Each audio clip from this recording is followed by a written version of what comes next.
দেশের অধিকাংশ তরুণ প্রজন্ম রাজনীতির গ্যারাকলে পড়ে তাদের মেধা ও উর্বর ব্রেনকে নষ্ট করছে। এই অভিযোগটি প্রায় শোনা যায়। তরুণরা একটি জাতির মেরুদণ্ড। তাদের মেধা, উদ্ভাবনী শক্তি এবং কর্মোদ্যমই একটি দেশকে এগিয়ে নিয়ে যায়। যখন তরুণদের একটি বড় অংশ রাজনৈতিক কোন্দল, হানাহানি বা সংকীর্ণ স্বার্থের পেছনে ছুটতে গিয়ে তাদের পড়াশোনা, গবেষণা ও গঠনমূলক কাজে মনোযোগ দিতে পারে না, তখন তা দেশের ভবিষ্যতের জন্য সত্যিই উদ্বেগজনক। এই পরিস্থিতি থেকে বেরিয়ে আসার জন্য আমাদের কিছু জরুরি পদক্ষেপ নিতে হবে। আমরা কিভাবে এই পরিস্থিতি থেকে বেরিয়ে আসতে পারি? প্রথমত, শিক্ষা ব্যবস্থার সংস্কার।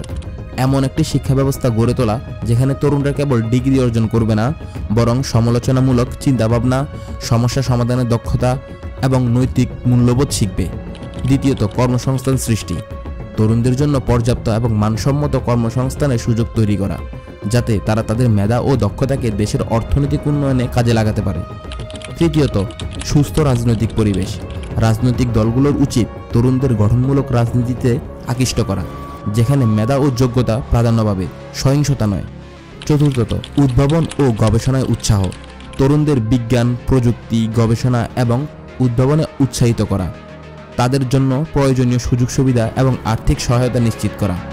পঞ্চমত, সাংস্কৃতিক ও সামাজিক কর্মকাণ্ডে অংশগ্রহণ। খেলাধুলা, শিল্পকলা, বিতর্ক প্রতিযোগিতা এবং স্বেচ্ছাসেবী কর্মকাণ্ডে তরুণদের যুক্ত করা, যা তাদের মানসিক এবং চারিত্রিক বিকাশে সহায়তা করবে।